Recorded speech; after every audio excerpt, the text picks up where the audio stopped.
"I'm sorry, sir. Guests who don't have a valid reservation need to leave before they disturb everyone else." The woman behind the desk said it without looking up. Her voice was flat, practiced, the kind of tone that had never once considered being wrong. Ryan Carter stood at the counter of the Aldridge Grand, a hotel he had built from nothing, holding a bouquet of red flowers, meant for a grave that no longer needed them, wearing the quiet exhaustion of a man who had just crossed 3 time zones and lost his wife 3 years ago. No one in that lobby knew who he was. That was about to change. The lobby of the Aldridge Grand was exactly the kind of place that made people straighten their posture without realizing it. The ceilings were high, and the lighting was warm, calculated to make everything look expensive without being obvious about it. The marble floors reflected the chandeliers above in long gold streaks, and the air carried the faint scent of cedar and fresh linen, a signature fragrance Ryan had approved himself years ago in a meeting he barely remembered now. He walked through the entrance without fanfare, without luggage, beyond a single worn duffel bag slung over one shoulder, and with a bouquet of red flowers tucked against his arm that had nothing to do with the hotel, and everything to do with why this particular trip mattered more than any other. He had booked the room weeks in advance, not through his executive office, not under any corporate flag, but quietly under his own name, through the same online portal any ordinary guest would use. That was how he always did it. He would show up like anyone else, check in like anyone else, and spend a day or two watching how his hotels ran when no one thought the owner was watching. It was a habit he had developed early, back when the first property was still new enough that he could walk the floors himself without being recognized. Now, with over a dozen hotels operating under the Aldridge name, the only way to get an honest look was to arrive looking like someone who didn't matter. Tonight, he looked like someone who had been traveling for too long. His jacket was dark and creased from hours in a cabin seat. His boots were scuffed at the toe, and the duffel bag carried the particular shapelessness of a bag that had been packed in a hurry. He had come straight from a work trip that had stretched 2 days longer than planned, and before that, there had been a layover, and before that, a meeting that ran past midnight. He was 40 years old, and he felt it in his shoulders and his jaw, and the specific kind of tiredness that sleep alone doesn't fix. But he was here, and the flowers were still fresh, and that was what mattered most tonight. 3 years. That was how long it had been since his wife Laura died. She had been sick for a while before the end, long enough that they had time to say the things people usually run out of time to say, but that didn't make the anniversary any easier to carry. Every year on this date, Ryan bought red flowers, her favorite, and found a quiet moment to remember her properly. Not with ceremony, not with performance. Just stillness and flowers, and the understanding that some losses don't shrink with time, they just become something you learn to hold differently. He crossed the lobby toward the front desk, where 2 receptionists were stationed, behind a long counter of polished dark wood. One was occupied with a phone call, the other a woman in her early 30s, with her hair pulled back tightly, and a name tag that read. Claire looked up as he approached. Her expression did not change in any meaningful way. It was the look of someone who had already made a quiet judgment before a single word was exchanged, the look of a person who believed that how someone appeared at a front desk was a reliable indicator of whether they deserved to be there. Ryan set the flowers carefully on the edge of the counter and placed his duffel bag at his feet. He gave his name, Ryan Carter, and said he had a reservation. Claire's fingers moved to her keyboard with the deliberate slowness of someone who wasn't expecting to find anything.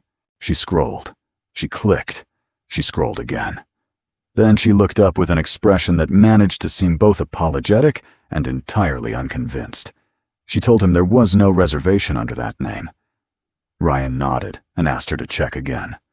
He explained that the booking had been made several weeks prior, that he had a confirmation number if that would help.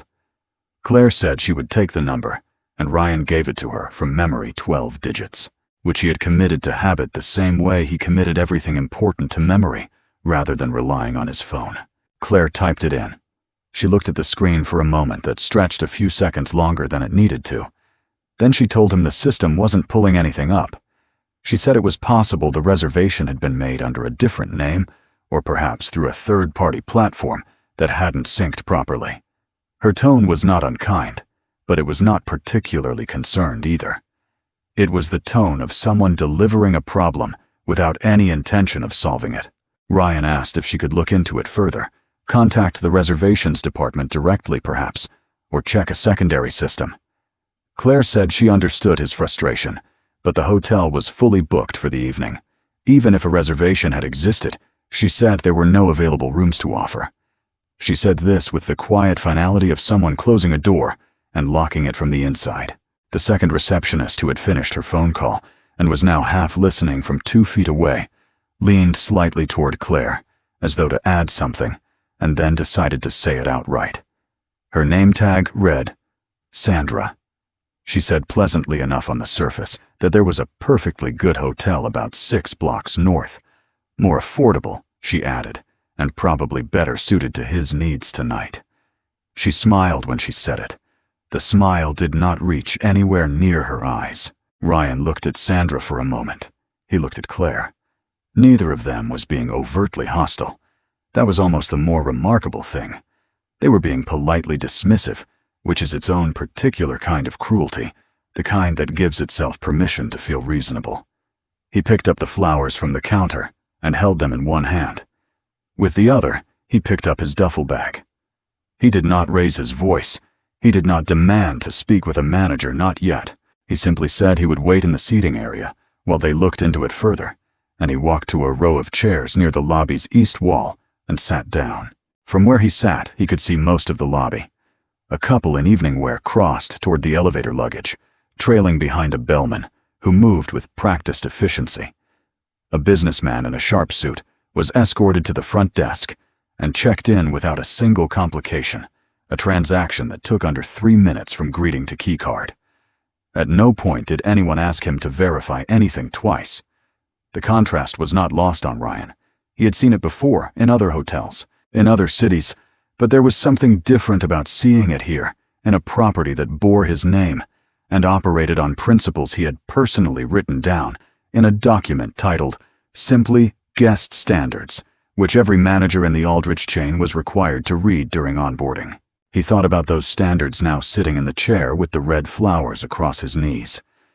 Treat every guest as though they are the most important person in the room. Do not let appearance, dress, or perceived social status influence the quality of service. Every guest arrives with a story you have not been told. He had written those lines himself years ago when the first Aldridge Hotel was still being staffed. He had meant every word. He still did, which made what was happening across this lobby more than an inconvenience. It was something closer to a betrayal, quiet, unintentional perhaps, but a betrayal nonetheless. He could end this in 60 seconds. He could pull out his phone, make one call, and have every person in this building standing at attention before the call disconnected. That was the truth of his position, and he was fully aware of it. But he had chosen not to use it, at least not yet. And the reason was simple. The moment he revealed who he was, everyone would perform. The masks would come on. The apologies would arrive in a cascade. And he would learn absolutely nothing about what this hotel was actually like on an ordinary Tuesday night, when the owner was assumed to be 800 miles away. So he sat, and he waited, and he watched.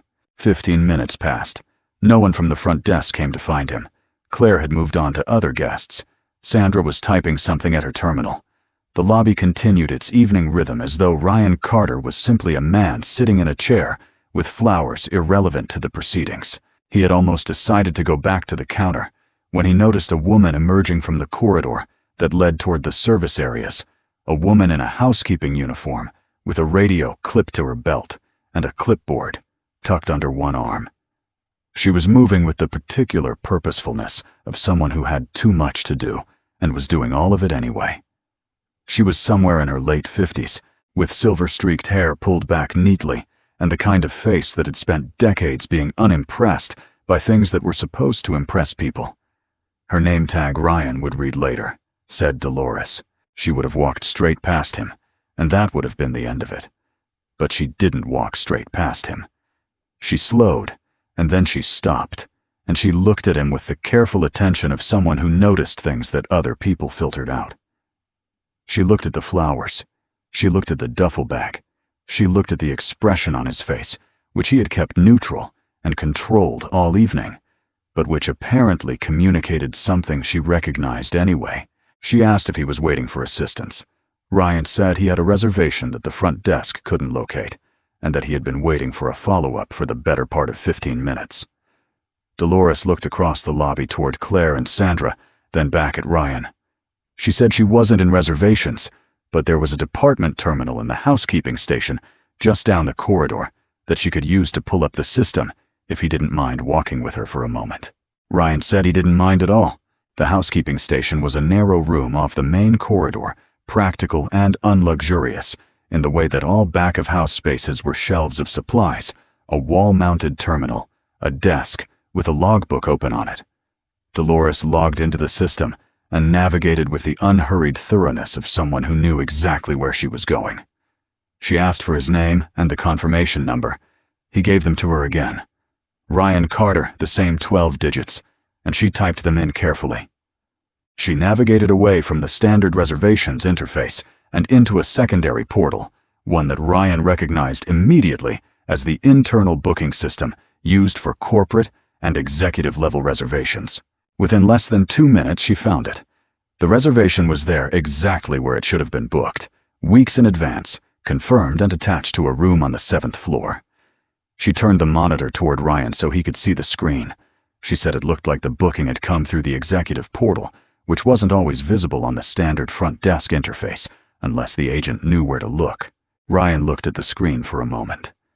He nodded slowly. He thanked her. Dolores began to step back from the terminal. Then her eyes went to the flowers he was still carrying. They were red, vivid, slightly wilted now from the hours of travel, but still unmistakably deliberate. She asked quietly if everything was all right. Not in the way that hotel staff asked it as a scripted line. In the way a person asked it when they genuinely wanted to know.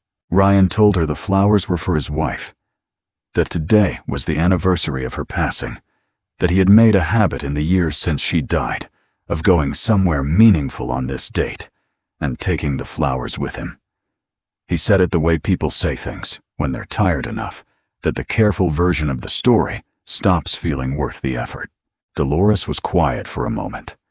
Then she said she was sorry for his loss, and she meant it in a way that didn't sound like a condolence card.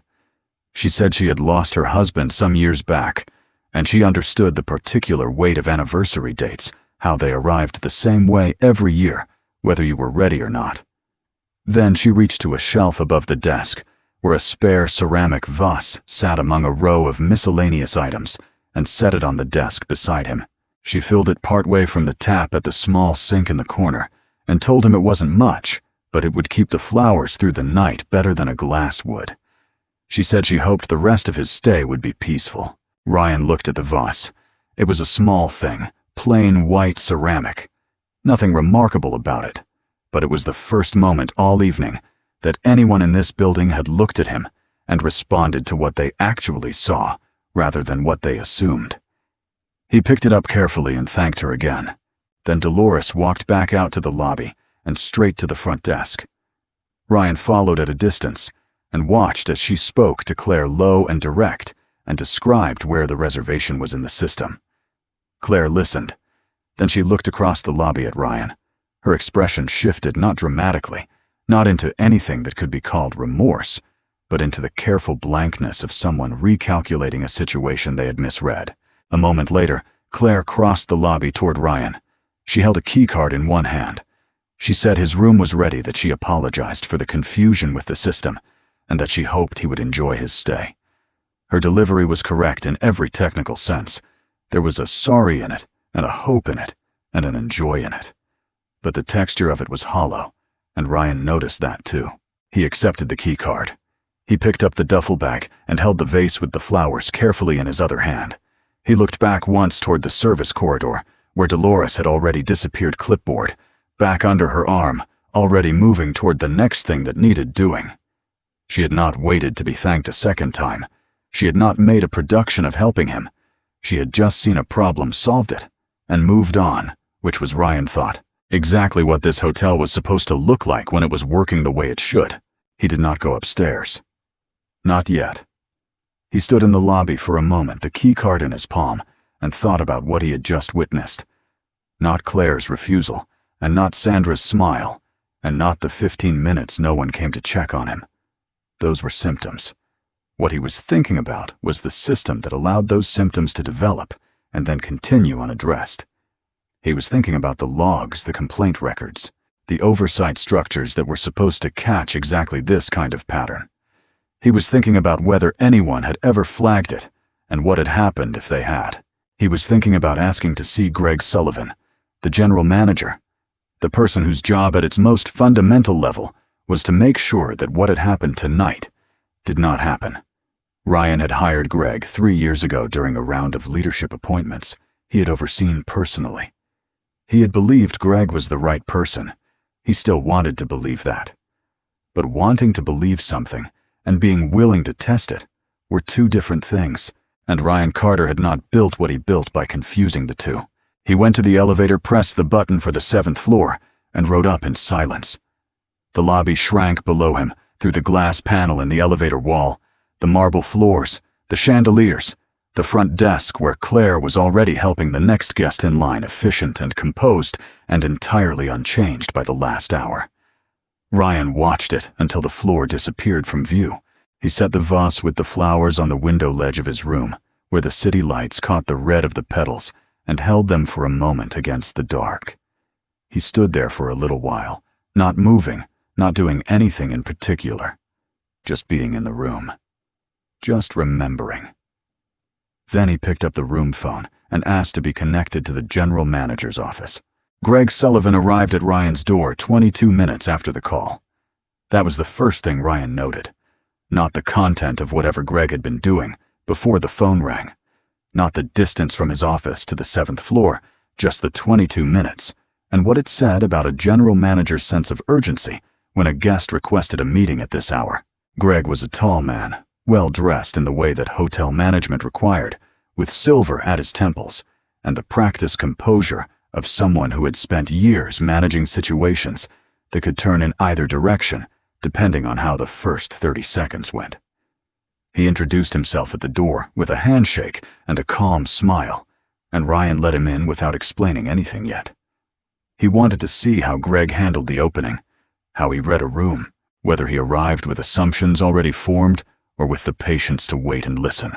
Greg took the chair near the window. Ryan leaned against the desk across from him, arms crossed, unhurried. The vase of red flowers sat on the ledge behind Greg's shoulder, holding their color against the city dark. Ryan asked Greg how long he had been managing the Aldridge Grand. Greg said it would be 3 years in the spring. Ryan nodded and asked him how he thought the property was performing. Greg gave the kind of answer that managers gave when they believed the question was routine occupancy figures, guest satisfaction scores, staff retention rates. All of it was accurate. None of it was what Ryan was asking.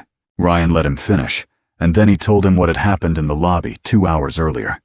He told it plainly, without inflection, the same way he would have reported it in a memo. He described arriving at the front desk, giving his name and confirmation number, being told the reservation didn't exist, being made to wait for 15 minutes with no follow-up, and being suggested by Sandra by name that a more affordable hotel 6 blocks north might better suit his needs. He then described Dolores locating the reservation in under 2 minutes through the housekeeping station terminal, using the executive portal that the front desk team had not thought to check. Greg listened without interrupting. As the account progressed, the composure in his face held, but something underneath it shifted in a way that Ryan recognized the particular shift of a person realizing that a conversation they believed was about one thing was actually about something else entirely. When Ryan finished, Greg said he was deeply sorry that the behavior described was not consistent with the hotel's standards, and that he would address it first thing in the morning.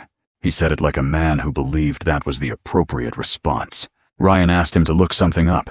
He asked Greg to open the guest feedback system on his tablet and pull the complaint logs for the front desk team over the previous 12 months. Greg took out his tablet and navigated to the system. He turned the screen toward Ryan without being asked, which was the right instinct, and Ryan appreciated it, even while what he was reading made the space behind his sternum go tight, in a way that had nothing to do with the flight or the hour. There were 9 documented complaints over the previous year involving the front desk. 4 of them described encounters that followed the same basic shape as what Ryan had experienced tonight. Guests who were made to feel unwelcome, whose reservations were questioned at length, or who were redirected away from the property. 3 of those 4 complaints mentioned that the guests in question had been dressed casually or appeared to be traveling without significant luggage. 2 of the 9 complaints had been closed with a note that said the matter had been resolved to the guest's satisfaction, though there were no follow-up records to confirm that. The other 7 had been marked as reviewed, with no further action recorded. Ryan read each entry without comment. He handed the tablet back and asked Greg when he had last personally reviewed the complaint logs. Greg said monthly, as a standard part of his review process. Ryan asked what action had been taken when he reviewed these specific complaints.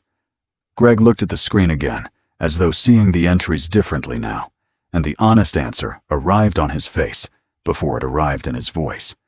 He said he had reviewed them and noted the pattern, but had attributed it to isolated incidents rather than a systemic issue. He said he had spoken to the front desk supervisor informally, but had not initiated a formal performance review or retraining protocol. Ryan walked to the window. The city outside moved the way it always did at this hour, steadily and differently, without any awareness of or interest in what was happening on the 7th floor of one building among thousands.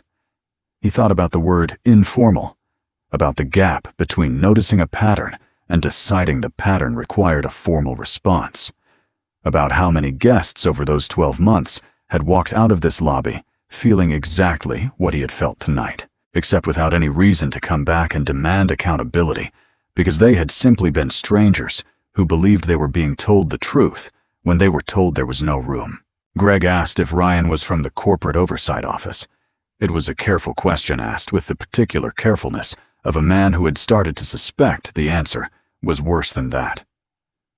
Ryan looked at him directly. He said no. He said he was the person whose name was on the building. He said his full name again, clearly Ryan Carter, and he watched the 12 letters land. Greg Sullivan went very still. Not the stillness of someone shutting down, but the stillness of someone absorbing something at a speed that the body couldn't quite keep up with. He looked at Ryan at the worn jacket, the scuffed boots, the duffel bag on the floor, the vase of flowers on the ledge, and the re-cataloging of everything he'd heard in the last 10 minutes was visible in the way his eyes moved. He started to say something, and then redirected, which was the right choice, because there was nothing to say that would have been useful in that specific second. Ryan gave him the moment. Then he told him to stay seated because they had more to discuss. What followed was not a confrontation. Ryan had not come here for confrontation. He had come here to understand what he was dealing with, which was a different thing entirely. He asked Greg to walk him through the staffing structure of the front desk team, the training protocols that were currently in place, the process for escalating and documenting guest complaints, and the mechanism by which a complaint could move from the log to an actual change in practice. Greg answered each question honestly. Some of the answers were competent. Some of them revealed gaps that Ryan had not anticipated finding at this level of the organization. The training program for front desk staff had not been updated in over 2 years. The complaint escalation process existed on paper, but had no assigned owner responsible for following through on unresolved cases. Performance reviews for guest-facing staff included customer satisfaction metrics, but did not specifically track complaint frequency by individual staff member, which meant that a receptionist could generate multiple complaints over a calendar year without that pattern ever surfacing in their personal performance record. These were not dramatic failures.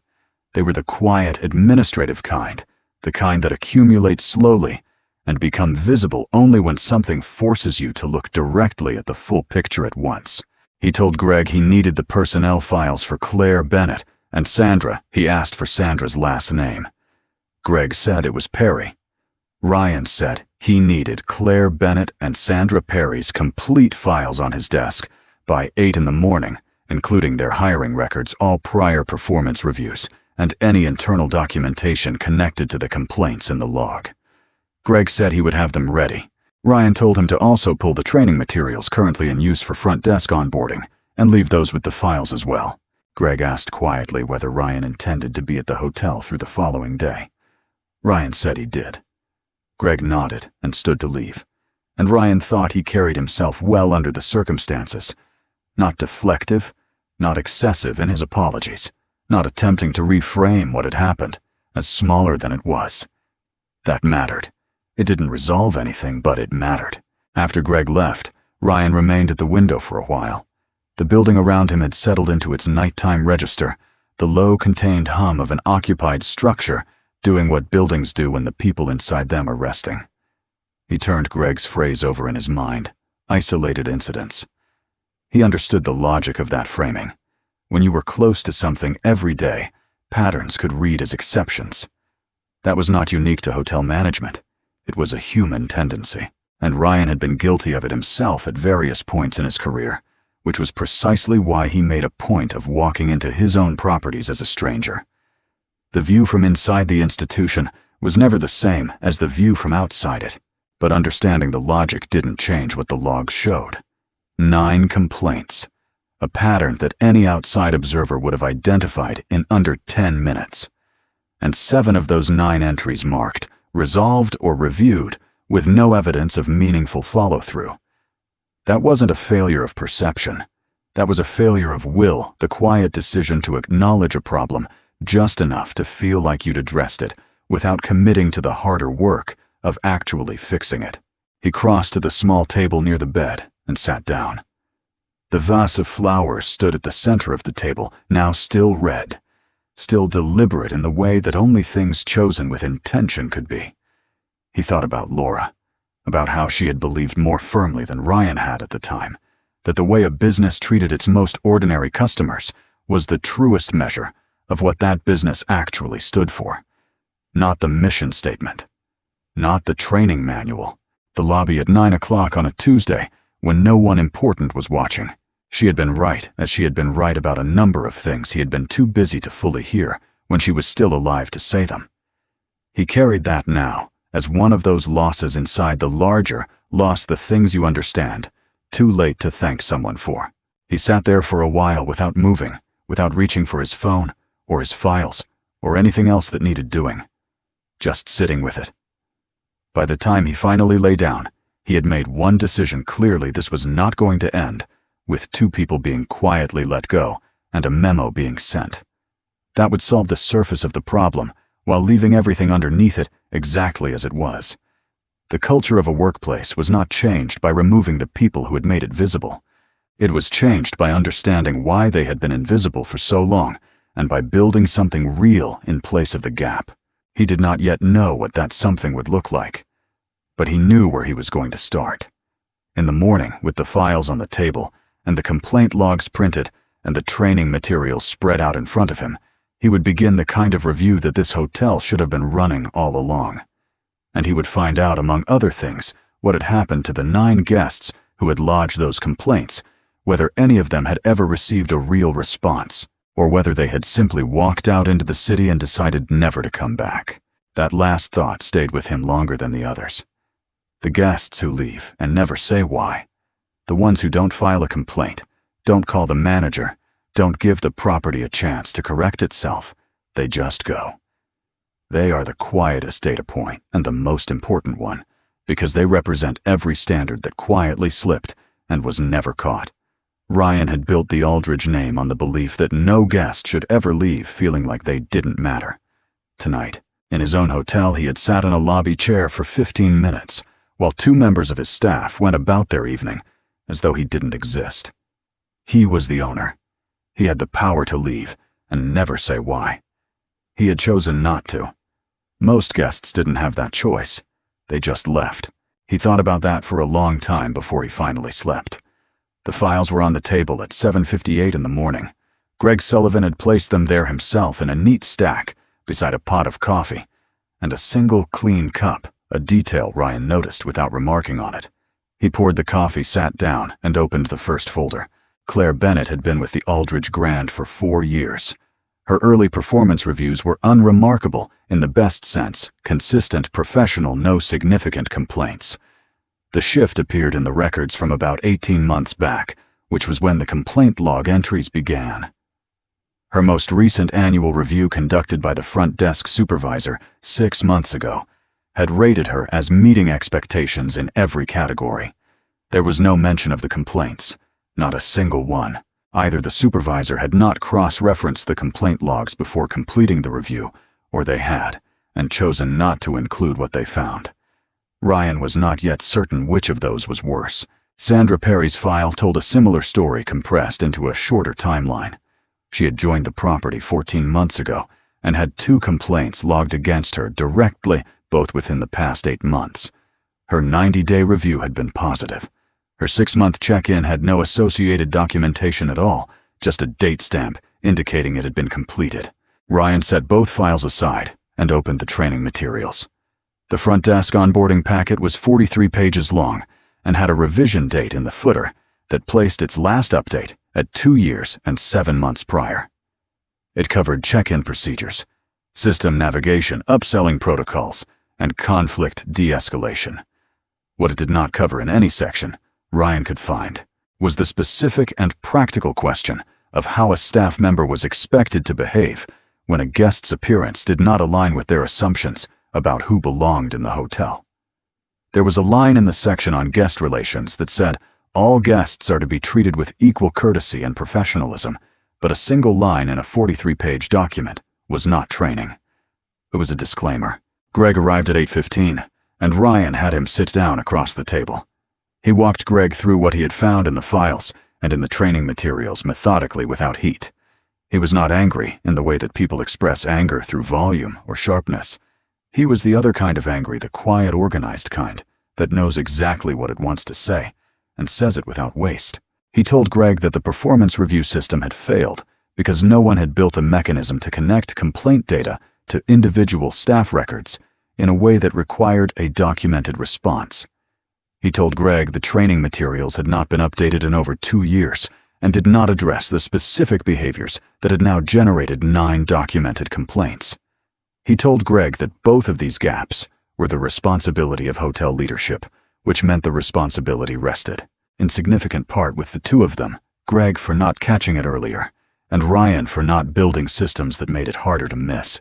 Greg listened without deflecting. He asked 2 questions, both of which were practical, and showed he was already thinking about what came next, rather than how to minimize what had already happened. Ryan took that as a better sign than it might have seemed. The decision about Claire and Sandra did not take long to reach, but Ryan did not arrive at it carelessly. He reviewed the full record of both employees, not just the complaints, but everything, because a decision like this was not supposed to be made on the basis of a single night, even a night he had personally witnessed. What the full record showed was a pattern in both cases, not isolated incidents, and a pattern that had been allowed to continue without meaningful intervention for long enough that it had become the employee's normal operating mode. In an environment where no one corrected the behavior became the standard. That was not entirely their fault, but it was still a record that could not be overlooked, and Ryan signed the termination documentation that morning with the understanding that the harder question was not about those 2 people. The harder question was about what had made it possible for them to operate the way they had for as long as they had. He told Greg he was putting a hold on all front desk performance reviews until a new evaluation framework could be built, one that integrated complaint data, required documented follow-through on every flagged incident, and included a mandatory supervisory sign-off confirming that the complaint had been reviewed alongside the employee's full file. He told Greg the training materials needed to be rebuilt from the ground up, not revised, and that the new materials needed to be specific enough to address the actual situation staff encountered, rather than general enough to technically cover everything while practically preparing them for nothing. Greg asked who Ryan wanted to lead that process. Ryan said he would get back to him on that by the end of the day. He spent the rest of the morning moving through the hotel the same way he always did on these visits, unhurried, observant, stopping to speak with staff in the restaurant and at the concierge desk, and in the corridors near the service areas. He asked ordinary questions and listened to how people answered them, which told him considerably more than the answers themselves. Most of what he found was solid. The restaurant team was attentive and well organized. The concierge handled a complicated request from a guest with genuine resourcefulness. A maintenance worker he passed in the second-floor hallway greeted him without being prompted and asked if there was anything he needed, which was exactly the right instinct in exactly the right proportion. The hotel was not broken. That was important to hold on to. What had happened at the front desk was not a reflection of every person working in this building, and Ryan was careful not to let the gravity of one failure flatten his view of everything else. But it was also true that the front desk was the first thing a guest encountered, and the first thing a guest encountered was the thing that set the terms for everything that followed.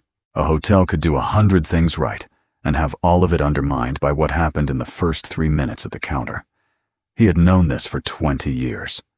It was one of the foundational beliefs behind the Aldridge brand, which made the front desk failure not peripheral but central, not an edge case but the case. He found Dolores Brooks in the housekeeping supply room on the 3rd floor just after noon. She was inventorying linens with the methodical focus of someone who treated every task as though it mattered equally, which in Ryan's experience was either a personality trait or a discipline, and the most effective people he had ever worked with had managed to make it both. She looked up when he appeared in the doorway, and her expression shifted in the way that told him Greg had spoken to her. She knew, or had been told enough to suspect who she was looking at. But she didn't adjust her posture or her manner in any of the ways people usually adjusted when they found out they were talking to someone with authority over their employment. She just looked at him steadily and said good afternoon. Ryan said good afternoon and asked if she had a few minutes. She set down her clipboard and gave him her full attention, which was, he thought, the right answer. He thanked her first directly and without preamble, because she had earned a direct thank you and not a managed one. He told her that what she had done the previous evening, stopping to help a guest that 2 other staff members had dismissed, doing it without being asked, and without any awareness of who that guest was exactly the standard this hotel was supposed to operate at. He told her it mattered. He meant it without qualification. Dolores said she appreciated that. And then she said something that stayed with Ryan for the rest of the day. She said she hadn't done anything that should have been exceptional. She said she had just looked at him and seen someone who was tired and carrying something heavy, and it hadn't seemed right to walk past that. She said she had learned a long time ago that the people who looked like they needed the least help were often the ones who needed someone to simply stop and pay attention. She said this without any apparent awareness that it was a profound thing to say, which was, Ryan thought, what made it profound. He asked her how long she had been in housekeeping. She said 17 years across 3 different properties, the last 9 of which had been at the Aldridge Grand. He asked her if she had ever been in a training or supervisory role. She said she had informally mentored new housekeeping staff for years, but had never held an official position beyond her current one. He asked her why not. She considered the question honestly, which he appreciated, and said that the opportunities hadn't come up in ways that felt like real opportunities, and that she had learned not to spend much energy waiting for doors that weren't opening. Ryan looked around the room for a moment. The stacked linens, the labeled shelves, the order that someone had built and maintained out of pure professional habit. Then he told her he had a proposal, and he wanted her to hear it fully before she responded. He explained what he was building, a new training and guest experience framework for the entire Aldridge chain, not just this property. He explained that it needed to be led by someone who understood hospitality from the inside out, not from a management theory textbook, and not from the perspective of someone who had only ever seen the guest experience from behind a desk or inside a boardroom. He said he needed someone who had actually been on the floor long enough to know where the failures happened, and why and who had demonstrated, without any audience and without any incentive, that they understood what the job was actually supposed to mean. He told her he was offering her the position of Director of Guest Experience Training for the Aldridge Hotel Group, with full authority over the development and implementation of the new program across all properties. Dolores looked at him for a long moment. Then she asked if he was serious. Ryan said he was. She asked what the role would actually look like day to day. He told her that was partly up to her, that the framework needed to be built, not inherited, and that he wanted the person building it to have real ownership over its design. He told her she would have a team, a budget, and access to every property in the chain. He told her the one non-negotiable was the philosophy at the center of it, which he stated plainly: see the person before you see the status. Everything else was a method for making that real. Dolores was quiet for long enough that Ryan didn't try to fill the space. He had said what he had to say, and the rest was hers to sit with. Then she said yes. Not with ceremony, not with the kind of emotional reaction that the moment might have earned in a different telling of this story. Just yes, clear and considered, the way she seemed to do most things. Ryan said he would have Greg connect with her before the end of the week to begin the transition. He thanked her again, shook her hand, and left her to the rest of her inventory. He did not make a production of the moment. That felt right. Dolores Brooks did not strike him as someone who needed a production. He spent the afternoon in a series of conversations with department heads, brief, specific, focused on operational gaps, rather than the events of the previous night, which were now part of the record, and did not need to be relitigated. By early evening, he had a clear enough picture of where the property stood and what it needed, and he had communicated the immediate priorities to Greg in writing before 5 o'clock. At 6, he went back to his room. The vase of flowers was still on the table, holding well. He changed out of the clothes he'd been wearing since the previous day, which was long overdue, and stood at the window for a while, without purpose, just looking out at the city as it moved into its evening. The light shifting the traffic below, changing in tone. The particular quality of dusk in a place that never fully quiets. He thought about Laura, about the conversations they used to have about what the Aldridge name was supposed to stand for, back when they were still building it together, back when the first hotel was new enough that they could walk through it on a weekend afternoon and see every corner of it clearly. She had always said the same thing in different versions. Over the years, the test of a business wasn't what it did when everything was going well. It was what it did when no one was watching and no one important was in the room. By that measure, the previous night had been a failure. But what happened after a failure, whether it was examined honestly, whether it led somewhere real, that was the other half of the test, and that part was still being written. He picked up the flowers from the table and carried them to the window. Outside, the city continued doing what it always did, indifferent, continuous. Full of ordinary people moving through ordinary evenings, most of whom would never know they had walked past a hotel that was at this particular moment in the quiet process of deciding what it wanted to be. He held the flowers at the window for a long time. Not a gesture, not a performance. Just a man standing at a window with red flowers, remembering someone who had been right about more things than he had told her. Then he set the flowers gently on the sill, where the last of the evening light caught them, and held them briefly before the city outside went dark, and the room behind him became the brighter of the two. He did not return to the Aldridge Grand as a stranger after that night. But he kept making the trips, different cities, different properties, the same worn duffel bag, and the same deliberate anonymity. He would arrive at a front desk with no announcement, and no expectation beyond the one that any guest deserved to be seen to be helped to leave, feeling like their presence had mattered. Most of the time now, that was what happened. When it wasn't, he stayed long enough to find out why. That was the job as he understood it. That was what the name was supposed to mean. Dolores Brooks spent her first month in the new role traveling between properties, with a notebook and no agenda beyond listening. She sat with front desk staff during quiet shifts and asked them what the hardest part of the job was. She ate in the staff cafeterias and asked housekeeping teams what they wished guests understood about the work.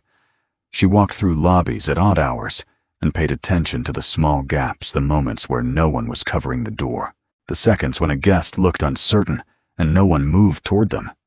She gathered all of it, brought it back, and built the training framework from the ground up the way Ryan had asked her to, from the inside out. The first version of the program rolled out across 3 properties in the spring. By the following year, it was the standard across the entire chain. The philosophy at the center of it was the same one Ryan had stated in that supply room on the 3rd floor: see the person before you see the status. Dolores had taken that line and built something real around it.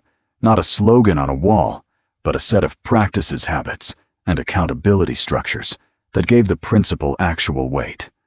She had a gift for translating an idea into something a person on a 12-hour shift could actually use, which was, it turned out, exactly the skill the Aldridge training program had been missing for years. The red flowers came back every year. Same date, different hotel, always a window ledge or a table near the light. Ryan never made a point of explaining them to anyone. He didn't need to. They were his and Laura's, and that was enough.